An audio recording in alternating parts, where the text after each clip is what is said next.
aleluia. A paz do Senhor Jesus, igreja. Quero render graças ao Senhor por essa oportunidade.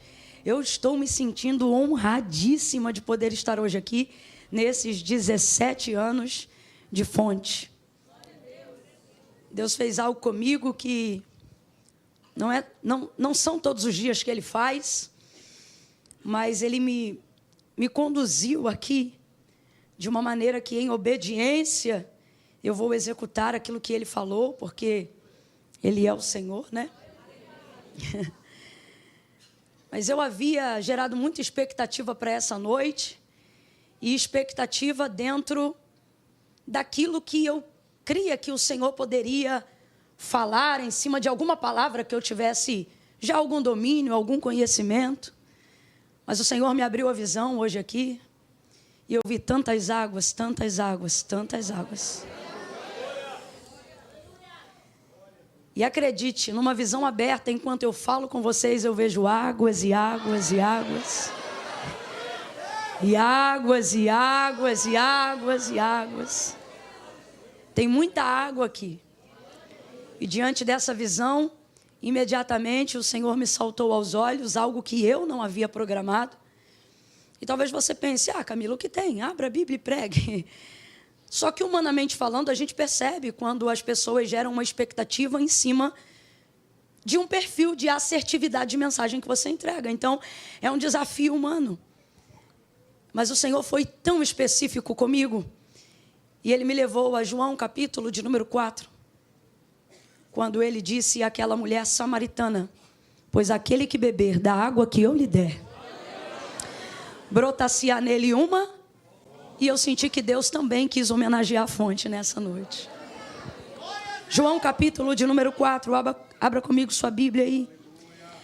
Evangelho de Jesus, segundo escreveu João, capítulo de número 4.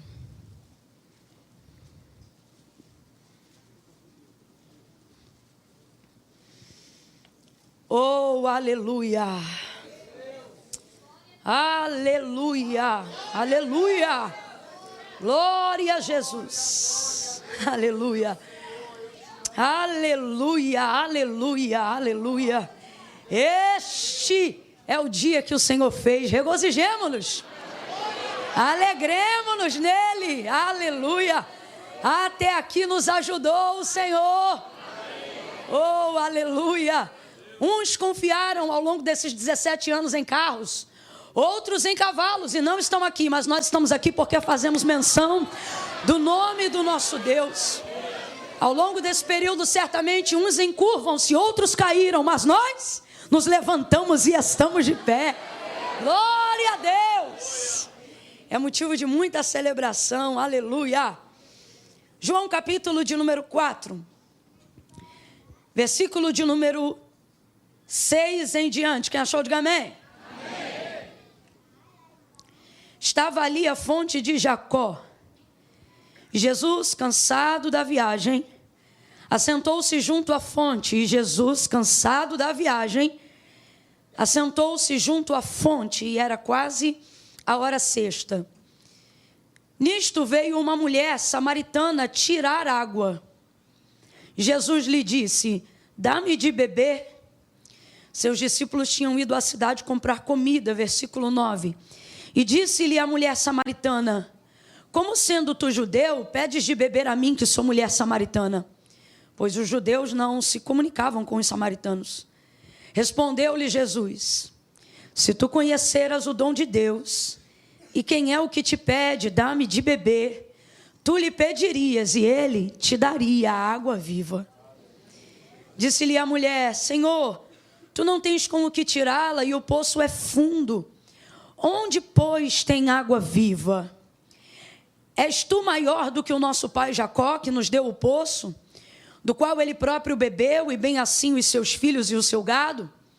E respondeu Jesus: todo aquele que beber desta água tornará a ter sede, mas aquele que beber da água que eu lhe der, nunca mais terá sede. Pelo contrário, a água que eu lhe der se fará nele uma fonte que jorra para a vida eterna.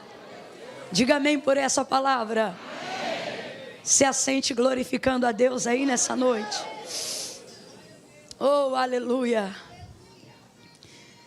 Irmãos, eu preciso em fidelidade a Deus, ser muito pontual a algumas coisas aqui que o Senhor me entregou. Tem dias que a gente vem como um pregador, né? Como uma pregadora, ministrar sobre um texto, sobre uma palavra. E tem dias que diante de um culto como esse, tão emblemático, o Senhor nos envia como profeta a uma casa. E eu me sinto debaixo de uma atmosfera profética muito grande. Como eu disse aos irmãos, essa escolha não foi aleatória, foi uma imposição de Deus. O Espírito Santo me impeliu a esse texto. E ele fala tanto de fonte, pelo menos na minha versão, que me parece que o céu quer conectar com a fonte de uma maneira muito significativa. Como quem diz, eu reconheço, eu celebro com vocês. E isso é extraordinário. Deus me deu, e eu já disse, uma visão aberta de muitas águas, e águas e águas. E agora eu já não as vejo nesta visão aberta tão agitadas, mas ainda vejo todas essas águas volumosas aqui nessa noite. E diante de tudo isso, assentada ali enquanto o culto transcorria, o Senhor me despertou para uma coisa. Ele disse assim para mim: esta igreja está entrando num terceiro ciclo de 7º ano. Eu não sou uma pessoa dada a números e a seus significados, mas o 7 é o tipo de coisa que não se dá para desprezar no texto bíblico. Ele traz consigo, de verdade, um significado que não pode ser ignorado. E você acredita? Aconteceu comigo hoje uma coisa que nunca aconteceu na minha vida. Deus disse assim para mim: pegue a calculadora. E eu peguei. E ele disse assim: 7 mais 7. E óbvio que nem precisava de calculadora para isso, mas eu acho que ele queria colocar diante dos meus olhos um número. 14. Quantos anos eles estão fazendo? E eu, 17. E aí, de 14 para 17. De 17 para entrar no terceiro ciclo de 7º ano, faltam quantos anos, igreja? 4 anos. Qualquer coisa você olha na calculadora também, achei você um pouco lento. 4. E esse período de 4 anos será, sem dúvida, um dos momentos mais intensos dessa igreja. Podem marcar esse ciclo de 4 anos. Nestes 4 anos, vocês verão a mão de Deus. Camila, mas a gente já vê a mão de Deus. Não chova no molhado. Não. Eu estou falando de uma transição material. Eu estou falando de um recurso que nunca passou por aqui.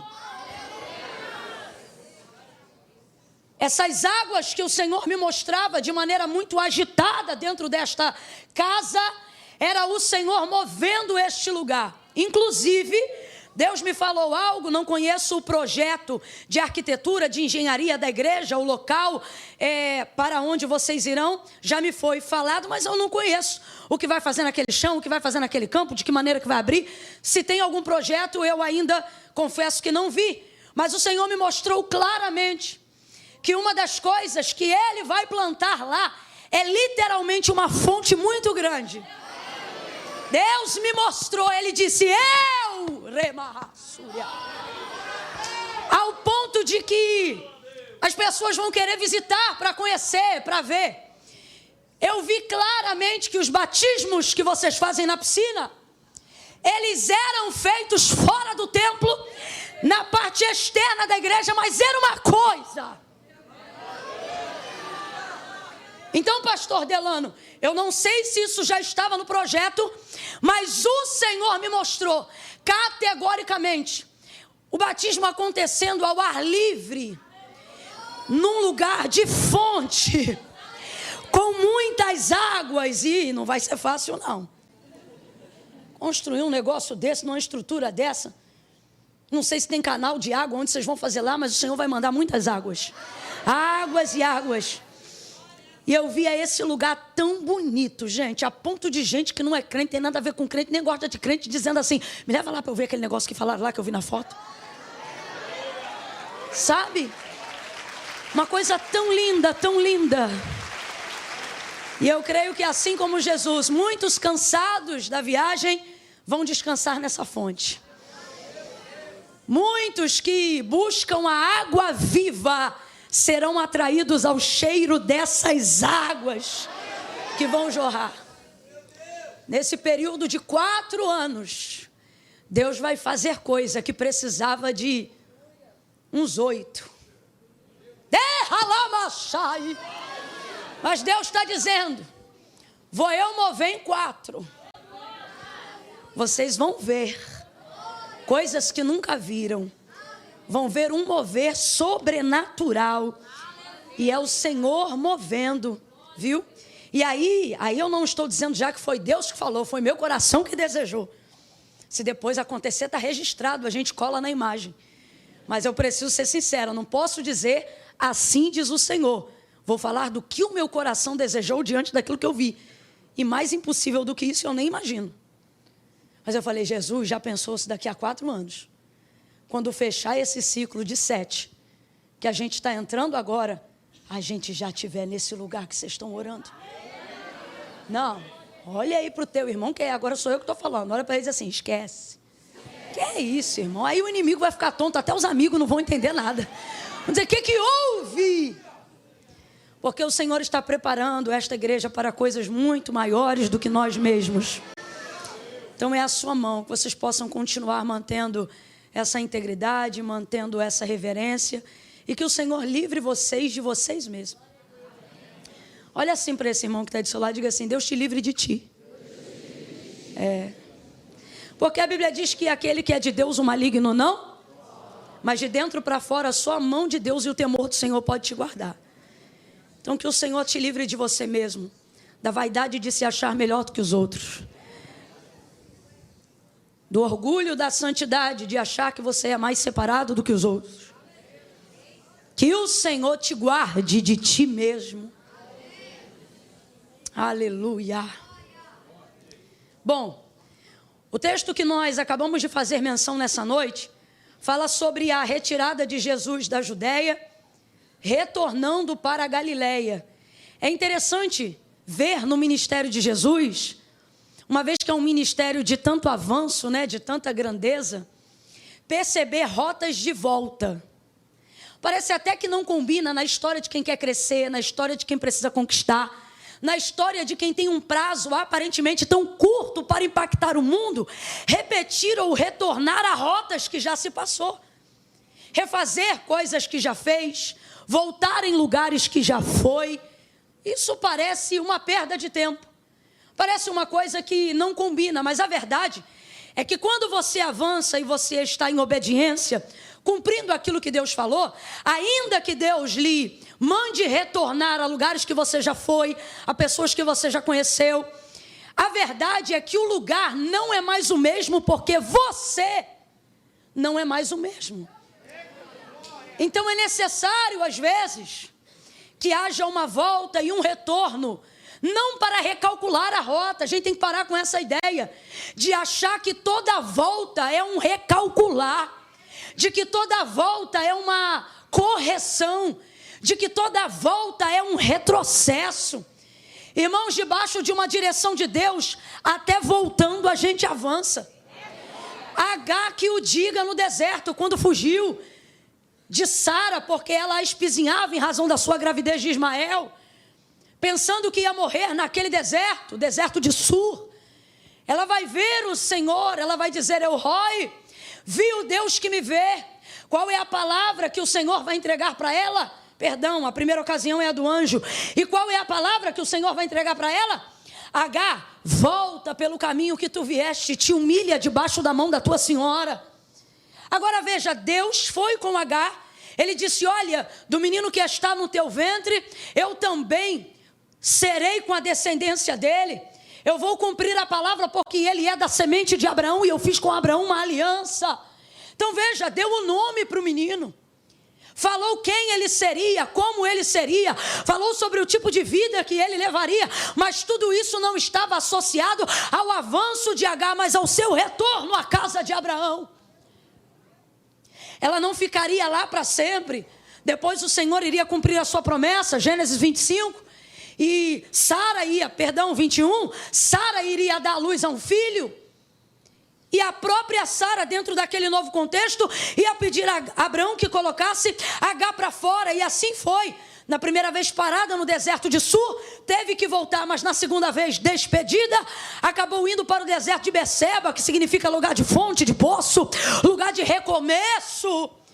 E ali ela viveu não só o renovo de ter sua própria casa, sua vida, como a libertação. Porque se não fosse Ismael e se não fosse ela ter retornado do caminho de Sur pela primeira vez, ela seria durante toda a sua vida uma escrava fugitiva. Mas porque em obediência ela compreendeu a necessidade de voltar àquele lugar, o Senhor lhe prosperou, o Senhor lhe acrescentou, o Senhor fez Ismael um arqueiro, um homem que prosperou no deserto de Beceba, que cresceu, acamilhou os problemas que foram ligados depois. Isto aí é depois, acerca de tudo que Deus falou a Agar e seu filho, ele cumpriu. Então a gente tem que parar com esta ideia de se tiver que voltar, se tiver que descer, se tiver que pedir desculpa, se tiver que retornar à família, se tiver que visitar um gabinete de algum pastor, se tiver que fazer qualquer coisa nessa área, se tiver que tocar num assunto que você não queria tocar mais, se precisar confessar um pecado que você compreende que já foi perdoado, mas ele ainda é um problema para você e precisa ser tratado, há uma necessidade de volta, e o Senhor está dizendo: ei, todas as vezes que eu colocar na tua rota um caminho de volta, não questione. Debaixo da minha palavra, voltando, você também avança. Debaixo da minha palavra, voltando, você também cresce. Há em Jesus uma assertividade, um poder de resolução tão grande que não há absolutamente problema nenhum em voltar. Até porque ele percebe que uma intriga entre os fariseus está surgindo ali no batismo de João. O texto diz que o próprio João revela que não era propriamente Jesus que batizava, mas os seus discípulos. E João batizava outros também, e eles faziam ali uma soma matemática sobre quem batizava mais, e isso chamava muita atenção. E para que o reino de Deus se manifeste, e para que haja crescimento, meu irmão, não pode haver competitividade. Aonde Jesus está, não pode haver competitividade. Tudo é dele.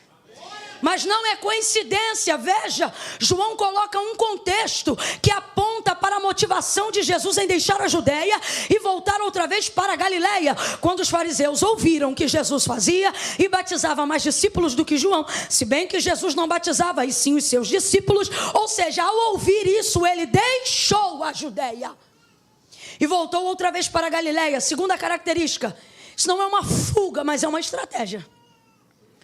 Porque Jesus sabe que eles estão já à espreita para remir o tempo de sua crucificação. Ele sabe que as suas horas são chegadas, mas ele está ainda no início do período de 3 anos e meio de cumprimento ministerial. Então ele precisa de estratégias. Segunda coisa, Deus está dizendo a alguém: nem toda volta é uma fuga. E nem toda fuga precisa estar coberta de vergonha. Camila, e que nome nós daremos a isso então? Estratégia. A palavra de Deus é muito clara, e Salomão disse assim: levantando-se contra ti o espírito do governador, não saia do teu lugar. As pessoas observam esse texto e elas pensam que devem peitar aquilo que as confronta, mas na verdade o que ele está dizendo, haja vista que o contexto fala de um servo e do rei, ou de alguém menor e alguém hierarquicamente como um governador maior, ou alguém de posicionamento hierárquico maior. O que ele está dizendo é: diante daquilo que você não tem poder para dar ultimato, você não peita. Maria carregava o próprio Filho de Deus, José já estava em concordância, essa família já estava debaixo de autoridade e legitimidade. Maria gerava pelo Espírito, carregava Jesus Cristo e estava coberta pelo Altíssimo. Mas depois de seu nascimento, em razão de tudo aquilo que estava acontecendo na matança das crianças, o que o anjo disse para ela: desce ao Egito. se esconde lá. Se esconde lá. Estamos vivendo um tempo, igreja, aonde estratégia será fundamental para a manutenção do ministério. Estamos vivendo um tempo que não será sempre peitar e ir para cima a estratégia de Deus. É necessário sabedoria. É necessário compreender. Não a hora de retroceder. Troque essa palavra, mas a hora de recalcular, igreja. Grandes homens de Deus fizeram isso. Paulo tinha a melhor das intenções ao fazer uma travessia muito importante. Ele dizia, é para ministrar a palavra. É para ministrar a palavra. Mas o texto diz que o Espírito do Senhor lhe resistiu, lhe impediu, para que ele não desse continuidade a uma jornada que era missionária. Eu disse que a jornada era o quê? E ele estava fazendo toda ela para a glória de? Só que aquilo abreviaria. O tempo de sua morte, que já estava determinado pelo próprio Senhor, mas que não seria naquela ocasião. E por isso o Senhor lhe impediu. Eu não estou dizendo que não estamos prontos para morrer, só que se estamos de fato prontos para morrer, por amor ao Evangelho, que seja para a glória de Deus e não para a vaidade da nossa santidade, do nosso orgulho.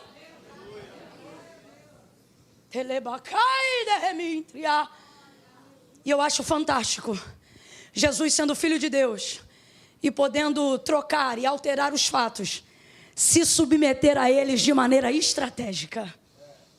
Nessa retirada, vai ele para a Galileia. No caminho de volta, Samaria está no meio. Qualquer outro judeu faria essa viagem em 6 dias, mas ele vai fazer em 3, porque ele não vai ignorar a montanha de Sicar. Geograficamente, ele vai passar pelo meio dos samaritanos. Nenhum outro judeu faria isso, porque você leu comigo no texto, os judeus e samaritanos não se comunicavam, não se davam bem. Por isso as viagens eram longas, contornando toda a geografia de Samaria, para não ter que esbarrar com nenhum judeu, com nenhum samaritano, para não ter que comprar nenhuma mercadoria de nenhum samaritano, para não ter que ter contato com nenhum samaritano, porque de acordo com os judeus, eles eram tidos como cães dentro daquela sociedade. Então, desvia de absolutamente tudo, mas Jesus vai ganhar tempo. E há uma questão ali em Samaria que precisa ser resolvida. Camille, o que Jesus tem a ver com isso? Esse é um poder incrível da igreja. Qual? Entrar em problemas que não foi a gente que criou. E por que entrar? Porque a gente tem poder de resolver. Ele vai passando por Samaria e ali entra. Cansado da viagem, agora você vê.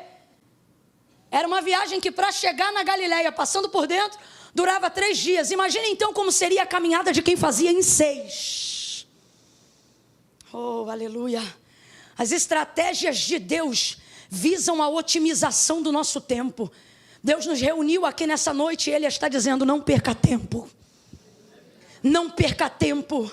Não perca tempo com questões vãs e loucas. Não perca tempo com doutrinas humanas, com filosofia barata, com picuinhas que não se justificam. Não perca tempo. Gente, ele atravessa pelo meio, chega na fonte, se assenta sobre o poço. Nisto vem chegando uma mulher, justamente ao meio-dia, um horário que não era comum de tirar água. Você conhece já bem essa história. E o texto diz que chegando ali, Jesus lhe pede de beber. Ele diz, dá-me de beber. Ela diz, como sendo tu judeu, pede de beber a mim, que sou mulher samaritana. Judeus e samaritanos têm essa dificuldade. E aí ele vai dizer para ela, se você soubesse. Quem é que te pede? Eu acho isso tão humilde dele. Tu pediria e ele te daria. Te daria água viva. Ele te daria água viva.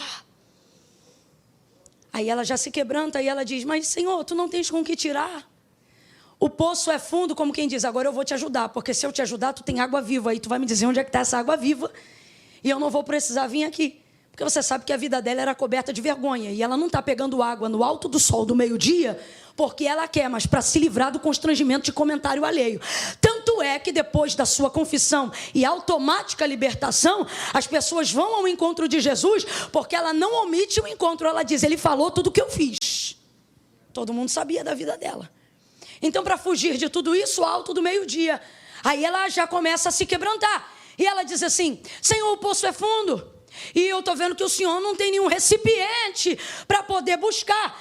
E ela, obviamente, tem um recipiente para pegar água. Se ele está pedindo, então por que ela não oferece o recipiente dela para ele pegar a água? Porque ela conhece a força da cultura. E ela sabe que uma vez que eles são tidos como cães dentro daquela sociedade, logo o seu cântaro não é um cântaro, é uma tigela de um cachorro.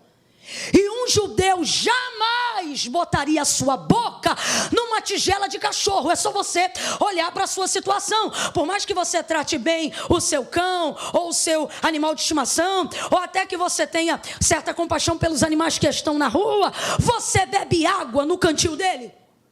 Tem gente que ficou na dúvida. Fiquei preocupada agora. Vou fingir que não aconteceu. Vamos voltar, replay. Por mais que você tenha amor pelos animais e etc., lá na tigela do cachorro que você coloca água, ou no potinho daquela marca de sorvete, você bota a água lá.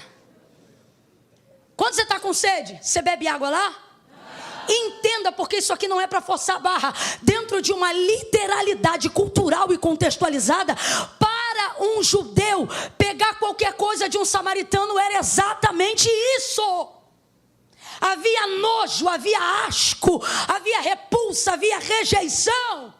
Então isso é tão claro para o samaritano que ela nem concebe a ideia de que ele quer água, e por mais que ele esteja pedindo ela, não é possível que ele vai beber a água do meu cântaro. Só que Jesus tem uma característica maravilhosa. Glória a Deus para todo pecador que a conhece. A percepção de que tudo que Ele nos permite fazer, ligados a Ele, não contamina Ele, mas purifica a gente. Por exemplo, por mais que dentro de uma visão o cântaro dela fosse imundo de pecado, imundo de fornicação, imundo de adultério, imundo de tudo aquilo que não presta, Jesus, se fosse o caso de beber água no cântaro dela, ele não ficaria impuro, o cântaro dela é que seria limpo. De igual forma, Marcos capítulo de número 5, lembra da mulher do fluxo de sangue? Ela foi tocar na orla das vestes bem quietinha, porque ela pensava o quê? Se eu tão somente tocar na orla das suas vestes, eu serei curada. E por que na orla das suas vestes? Porque eu não quero contaminar ele, eu não quero que ele fique imundo. Então havia uma preocupação: eu quero chegar nele, mas não quero que a minha imundície deixe ele sujo, não quero que a minha imundície altere a condição dele. Vou tocar sem ninguém ver, vou receber sem ninguém perceber, e vou me embora sem ninguém saber. Aí ele diz: alguém me tocou, porque de mim saiu virtude. A mulher, temendo e tremendo, disse: fui eu, Senhor. Ele não olhou para ela e disse: nojenta. Ele olhou para ela e disse: filha,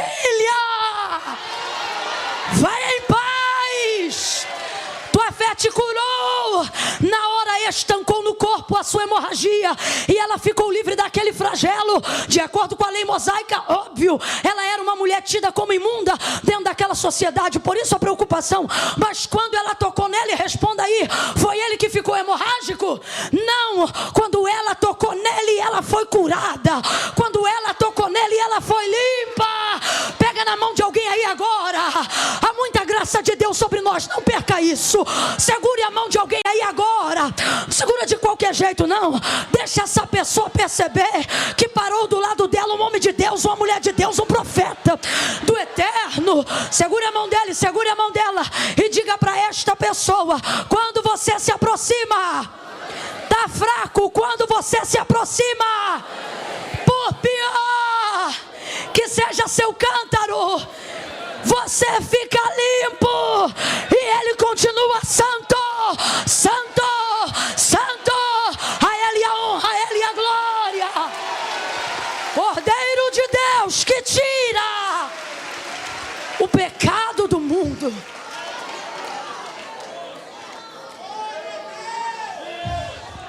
Quer beber água no teu cântaro?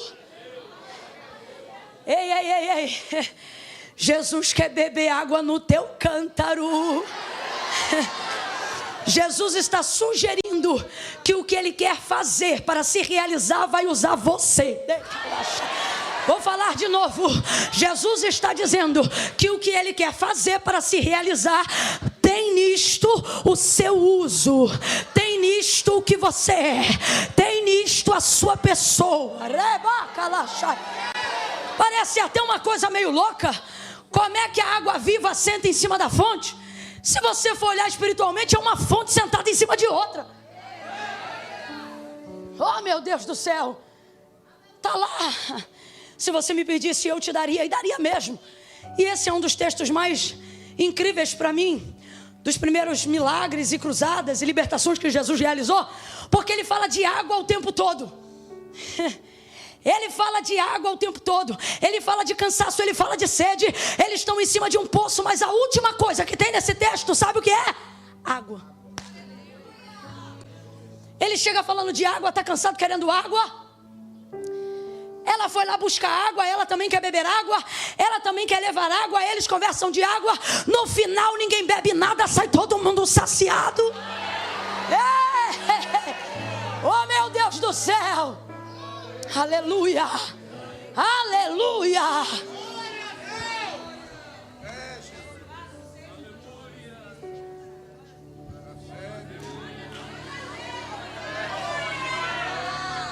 Aleluia. Senhor, então dá-me dessa água, para que eu não tenha mais sede e não precise vir aqui. Qual era o problema dela? Pegar a água? Não, vir aqui. Porque é aqui que todo mundo pega, é aqui que eu tenho que fazer esse caminho. Aí ele diz para ela: ok, me traz aqui o teu marido. Eu costumo dizer que Jesus, quando é bom, mas quando ele é terrível, ele é melhor ainda. Fala para mim, ele sabia ou não sabia que ela não tinha marido? Sabia ou não sabia que ela não tinha marido? Quando eu ficar doida, tu fica doido comigo. Fechou? Vamos ficar loucão junto hoje. Ó, ele sabia que ela não tinha marido. Ele sabia a situação dela. Mas ele está dando para ela uma oportunidade, porque é aquele que confessa e deixa, alcança. Aleluia. Aleluia.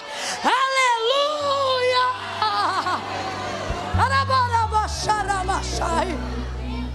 Aleluia. Aí ela diz assim: Senhor, eu não tenho marido. Ele diz: disseste bem, porque tu já tiveste 5 e o 6º que tu tem agora não é teu marido. Rapaz, a samaritana era agitada. Não é teu marido esse que tu tens agora, apesar de já ter tido 5. Esse que tu tem agora não é teu marido. Se sabia que ela não tinha, por que mandou ela trazer? Porque ela precisa ter consciência que essa busca é vazia. Essa busca por homens, essa busca por recurso humano, essa busca por necessidade de ser suprida por terceiros. É tão lindo o tratamento que Jesus está fazendo na vida dela, que na maioria dos textos Jesus nunca vem para pedir, Jesus sempre vem para dar. Só que no caso dela é um episódio quase que inédito. Ele não chega dando nada, mas chega pedindo o que ela pode oferecer. É para poder mostrar para ela: ei, você não é tão incapaz quanto você pensa. Você não é tão dependente dos outros quanto você pensa. Você também tem algo a oferecer, e eu estou disposto a receber o que você pode dar. Só que na verdade é um lindo tratamento de águas. E aí ela diz: não tenho marido. Disseste bem. Aí eu te pergunto, fala comigo bem rasgado: admitir que está dentro de um relacionamento com um homem que não é teu é bonito? Não fica na dúvida não. Você não me irrita não. É bonito, gente? Mas Jesus vira para ela e diz assim: disseste bem. Disseste bem. Para Jesus, disseste bem é o quê? Falou a verdade. Eu gostei porque você falou a verdade. Nós vamos continuar essa conversa porque você falou a. Eu não vou embora daqui porque eu gosto de conversar com quem fala a. Eu vou completar essa obra porque diante do confronto você falou a. Diante da vergonha você falou a. Diante dessa situação aqui você não correu, você não mentiu, você não quis manter o status social, você não ficou preocupada com patrocínio, com arroba, com número número de seguidores, com o que é que vão dizer, o que é que vão pensar.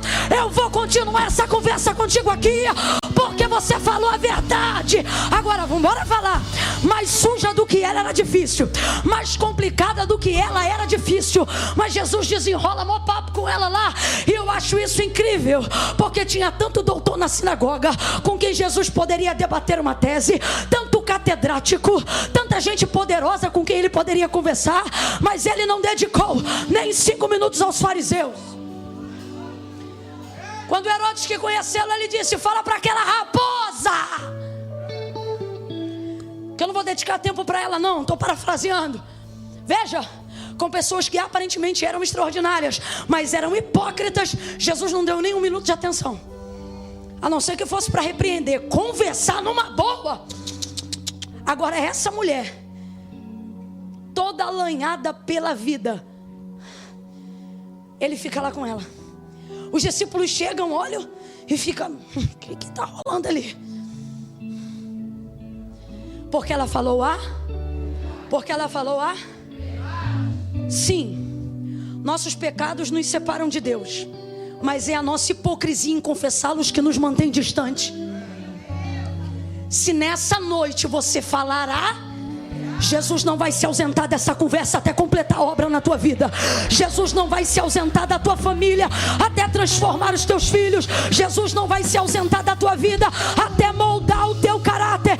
Ele está dizendo: fala a verdade, porque eu trato com a verdade, eu liberto na verdade, eu te posiciono na verdade. Conhecereis a verdade e a verdade vos libertará.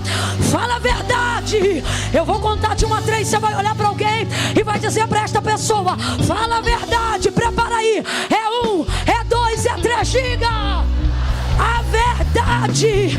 A verdade. Por mais constrangedora, diga a verdade. Por mais vexatória, diga a verdade. A verdade. Qualquer covarde pode pecar, mas só um corajoso é capaz de confessar. Fala a verdade. Fala a verdade. Aí ela fica constrangida porque acabou de confessar. Irmãos, confessar, quando um pecador se arrepende, tem festa no céu. E na terra, Camila? Constrangimento. A festa é no céu, irmão, porque olha, não é fácil não. Você chegar num culto como hoje, uma palavra dessa que te confronta, e você chegar aqui diante de Deus em oração, ou marcar um gabinete aí para essa semana ainda, dizendo: eu vou contar, eu vou para cima, lá no céu. Eita, é anjo voando, é música rolando, é festa, é comentário. Mas aqui na terra tem que ter coragem. Aí ela diz assim, ainda que constrangida, ela diz assim: Senhor, eu vejo que és profeta. Ficou exposta. Quando ela ficou exposta, ela diz: Senhor, eu vejo que é profeta. Vejo que és profeta. Aí ela continua: eu sei que o Messias vem. Quando ele vier, ele vai nos ensinar tudo. Parece até que ela está dizendo: não desce arrepio em mim não, porque uma coisa é você ser profeta, outra coisa é você ser o Messias. Brabo é quando o Messias é profeta. E é o caso dela. Aí ela diz assim, como quem quer esclarecer uma dúvida: me responde uma coisa. Os judeus dizem que a gente deve adorar no templo, mas nós samaritanos adoramos no monte. Onde é, pois, então, que se deve adorar? Parece até que ela está fugindo da conversa, gente, mas ela não está. Ela continua no mesmo assunto. A adoração aqui, o lugar de culto, de entrega, não tem a ver com essa necessidade de liturgia ocidental, de que lugar de culto é lugar só para levantar a mão, dar glória a Deus. Não. Culto foi instituído por Deus a Moisés dentro de uma liturgia onde Deus definiu como queria ser adorado. E um dos critérios que ele estabeleceu para receber tal devoção era que ninguém se apresentasse diante dele com as mãos E essas ofertas, elas eram específicas, não a nível de valores de preço, mas de significado. Por exemplo, se você pecou e reconhece o teu pecado, você vai se achegar com 1 ou 2 bodes.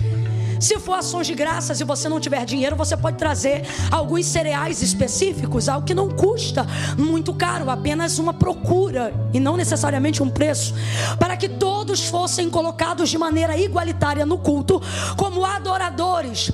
Adorador, então, é identificado por Deus como aquele que reconhece a necessidade da entrega de um sacrifício de maneira racional por aquilo que fez, seja de bom ou seja de ruim. Todos estão dentro dessa liturgia, então preste atenção. Quando ela diz aonde é que se deve adorar, escuta isso aqui.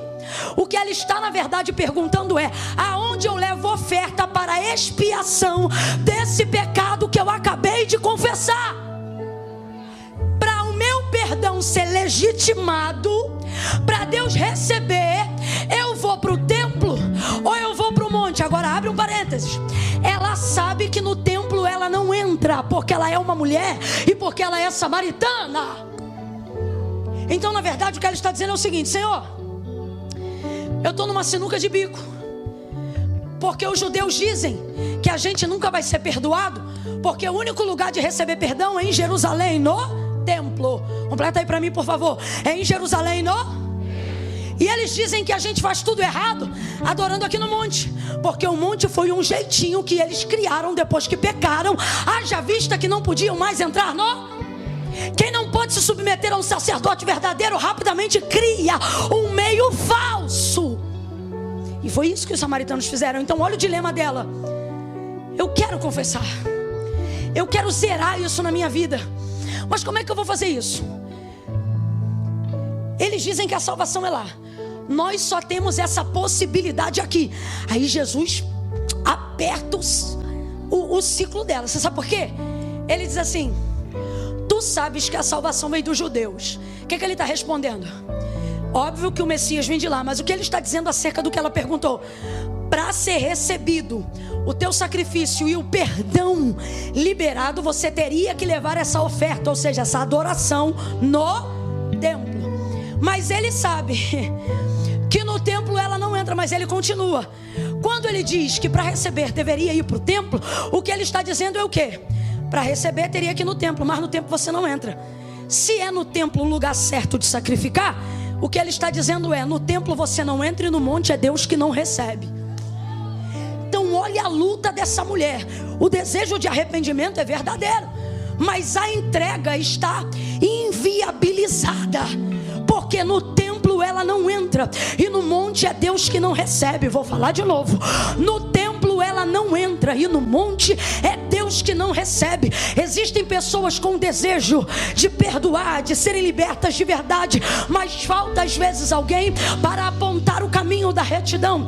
Todo judeu que passava lá só passava para apontar e dizer o que eles fazem de errado. Jesus é a única pessoa, e eu amo isso, ele não só aponta o que está errado, mas ele diz como é que faz para consertar.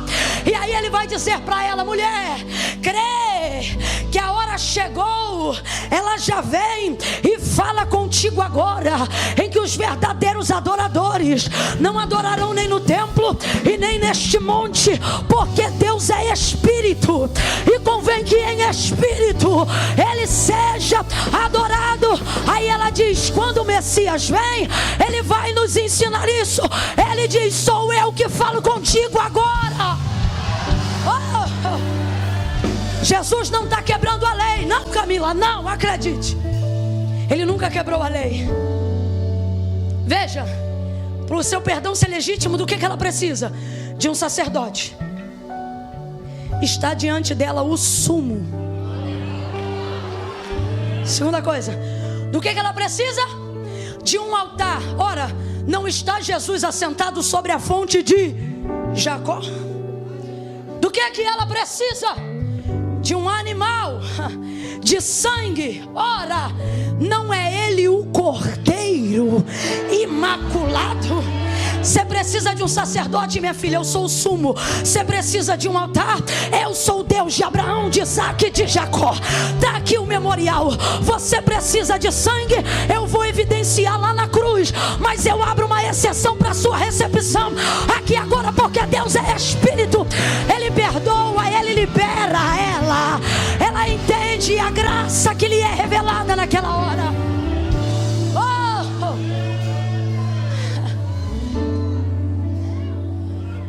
Esse lugar que era só de passagem, Jesus vai ficar lá mais 2 dias. Vai conversar com mais outras pessoas que estavam numa condição semelhante à dela. Talvez não de pecado, mas de não saber aonde fechar esse ciclo. Mas o que me chama a atenção é a independência que Jesus promove nela.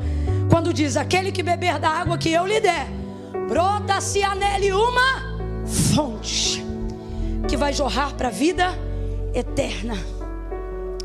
Sabe quem era esse homem que ela tratava como se fosse marido, mas não era dela? Se você fizer as contas direitinho, você vai ver que ele era o 6º homem da vida dela. Tiveste 5 e o 6º que tu tem não é teu. Se ele era o 6º, Jesus era quem?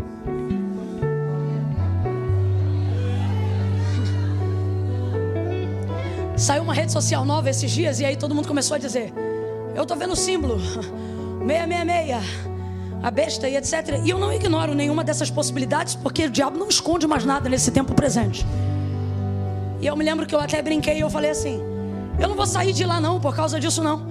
Eu vou lá botar um monte de versículos de Apocalipse e falar para ele que eu lembro do final da história. E fiquei ali brincando, conversando com a galera e tal. Mas uma das coisas que eu brinquei, eu sei de fato qual é o significado da besta e dessa questão numérica do 666. Mas uma vez eu ouvi isso e nunca mais eu esqueci. É uma maneira sucinta de não entrar em debate teológico. E eu me lembro que tinha uma pessoa querendo debater. E eu disse assim: minha filha, você quer saber o que é um 6? É a tentativa de alguém que nunca será um 7.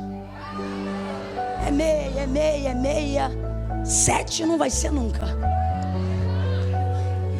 Tudo que você tenta fora de Jesus, é isso aí. Tudo que você quer se realizar fora de Deus, é isso aí. É cara na parede. Quem é Jesus? Jesus é aquele que chega não para ela tentar, ele chega para resolver. Só para a gente usar esse trocadilho, olha para essa pessoa que está do seu lado e diga assim: tu não precisa de um 6. Um 7 resolve a tua vida. Essa igreja vai entrar num 3º ciclo de 7 anos. E em 4 anos Deus vai dar muitas resoluções, muita independência, muito poder de crescimento, muita falta de dependência humana, porque os recursos divinos virão da madre da terra. Minha é a prata, meu é o ouro, minha é a água. Em Espírito eu vou mover, eu vou conceder favor e graça. Vocês vão entrar marchando, vão entrar em triunfo. Há uma independência na dependência de Deus. O que você disse, Camila, vou dizer de novo: há uma independência na dependência de Deus. Quem depende de Deus não fica refém de ninguém. Quem depende de Deus não fica amarrado a contrato com o diabo. Quem depende de Deus não fica preso à ameaça. Quem depende de Deus não precisa aceitar barganha. Quem depende de Deus não fica emocionalmente amarrado. Quem depende de Deus vive um nível de independência que só o Espírito de Deus pode conceder a alguém. Oh, meu Deus.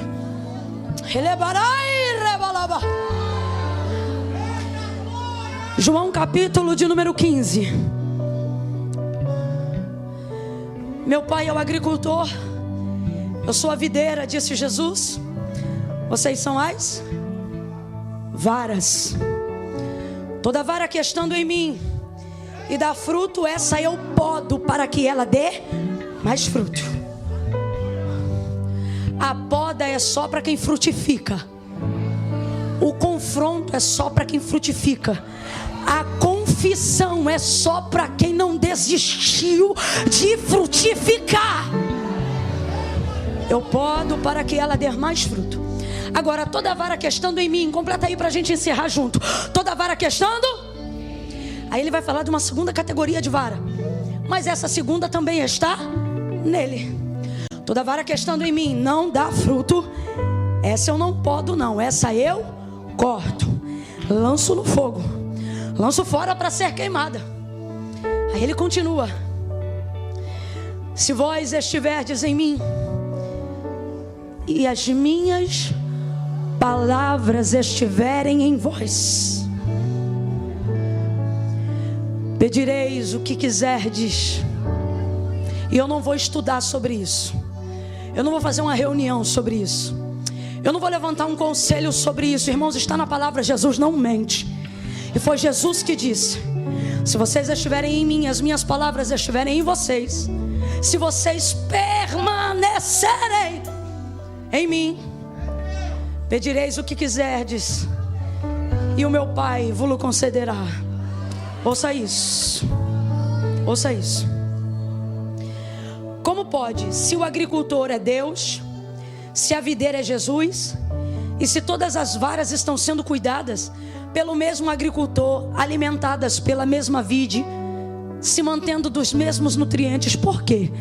Se estão todas no mesmo lugar, umas frutificam e as outras não. Jesus explica logo em seguida: porque não é sobre o quanto vocês estão em mim, é sobre o quanto eu estou em vocês. Eu vou falar bem rasgado, que é para todo mundo entender. Num culto como esse, todo mundo aqui pode sentir a presença de Deus. Todo mundo. O crente, o não crente, o santo, o pecador. Deus pode ser discernido por qualquer um que deseja se aproximar e estar nele. Só que o que ele está dizendo é: a minha correspondência, a minha reação, a minha resposta não é apenas se você estiver em mim, mas é a forma que eu me vejo em você. Aí ele diz: estai, pois, vós em mim e as minhas palavras em vocês. Então o que ele está dizendo?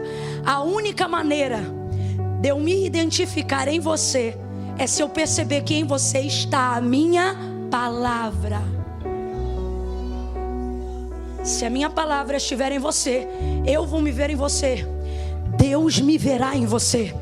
Oração de Jesus, João 17, ele vai dizer: não peço que os tire do mundo, eles não são do mundo, como eu também não sou, mas eu te peço, guarda eles do maligno. Assim como eu e o Senhor somos um, para que eles comigo também sejam. E assim todos nós, entenda, todos nós seremos com Ele. Quando Jesus disse: vou para o meu Pai, Filipe disse: apresenta Ele para a gente, mostra quem é o Pai. Ele diz: oh, você ainda não viu? Quem vê a mim, vê o... Quem recebe a mim, recebe aquele que me enviou. Porque eu e o Pai somos...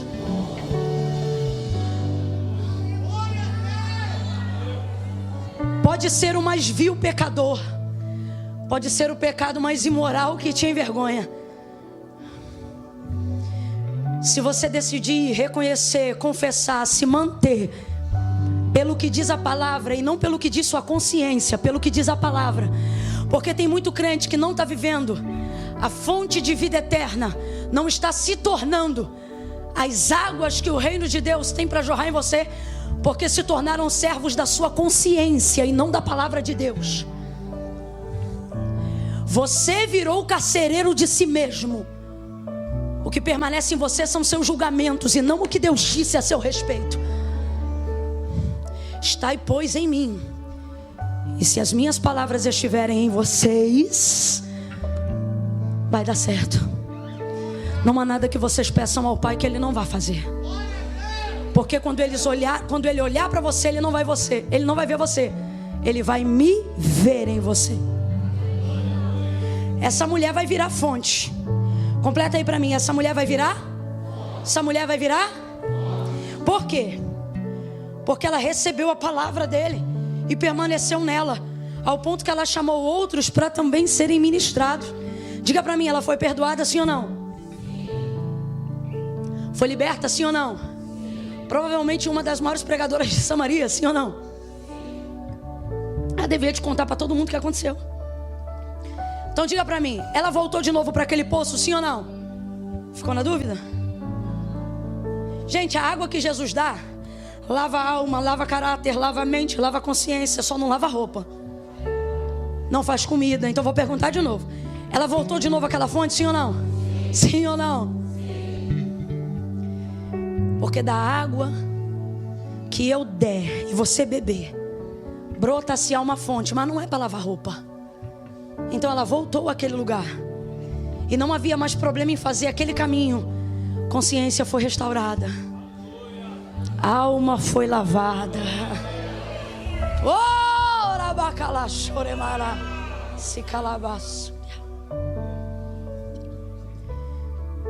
Virou um. Virou um. Traz aí a jarra para mim, por favor, e o copo. Ó. Sim. Deixa eu tirar só um pouquinho aqui. Vou regar essas plantinhas. É que tem muita água, gente. Pode deixar que tá caindo no sabugo aqui do verdinho.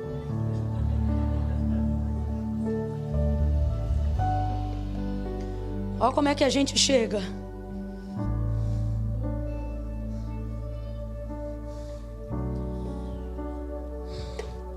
A gente quer ter dele, sim ou não?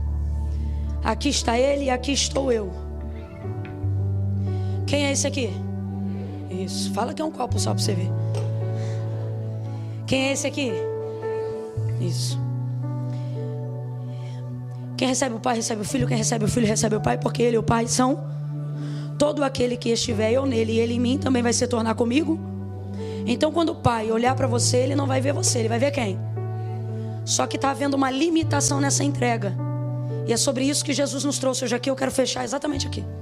A gente vem aos cultos de domingo, a gente participa das consagrações, tudo porque a gente quer ter dele.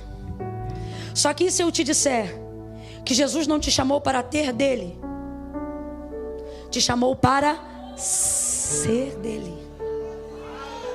Mas ok, numa busca de conhecimento, Jesus, eu quero poder. Recebe poder. Quero unção. Recebe unção. Quero intimidade contigo em oração. Olha aí como é que o copinho vai. Eita glória, vai enchendo. Eu quero mais de ti. Mais de ti. E quanto mais dele a gente tem, mais dele a gente quer. Mais. Conhecendo, prosseguindo em conhecer, se enchendo. Toma minha vida, minha casa, meus negócios. Enche-me, enche-me, enche-me, enche-me. Enche, enche, enche, enche. E a gente vai se enchendo. Diga pra mim, já está bastante cheio, sim ou não? Sim ou não? Jesus é fonte inesgotável, sim ou não? Vai enchendo, vai enchendo. Quanto mais dele a gente tem, mais dele a gente... Você pode ser muito cheio dele. Preste atenção nisso aqui. O que vai acontecer aqui agora? Isso é bom sim ou não? É bom sim ou não? Isso é tão bom que tem gente que parou aqui. Só que se eu te disser nessa noite que Jesus não te chamou para parar aqui. Alguém olha para cá e diz assim: não tem como ter mais e nem ser mais. Isso aqui significa muito do que eu acabei de ministrar agora em João 15. Se vós estiverdes em mim e as minhas palavras estiverem em... Não é só sobre o quanto eu tenho dele, mas é sobre o quanto ele tem de... Vamos lá. Nessa imagem aqui eu tenho dele, sim ou não? Abre o olho, eu tenho dele, sim ou não? Sim. Mas ele tem de mim? Então não é para parar aqui. Você pode ser cheio, você pode transbordar, mas escuta, o que Deus quer é isso aqui. É isso aqui que Ele quer. Ele quer que quando você for impor as suas mãos sobre alguém, Ele seja através das suas mãos. Quando você entrar em um lugar, Ele entre nesse lugar através dos seus pés. Quando você for abraçar alguém, Ele quer abraçar essa pessoa através dos seus braços. Ele está dizendo: ter de mim é muito bom, mas é mais importante ainda que eu tenha de você. Eu preciso me ver em você. Eu preciso estar, não só você em mim, mas eu em você. Aonde você entrar, eu entro. Aonde você pisar, eu piso. O que você tocar, eu toco. O que você fizer, eu abençoo. Desde que eu esteja em você. Quantos estão nele?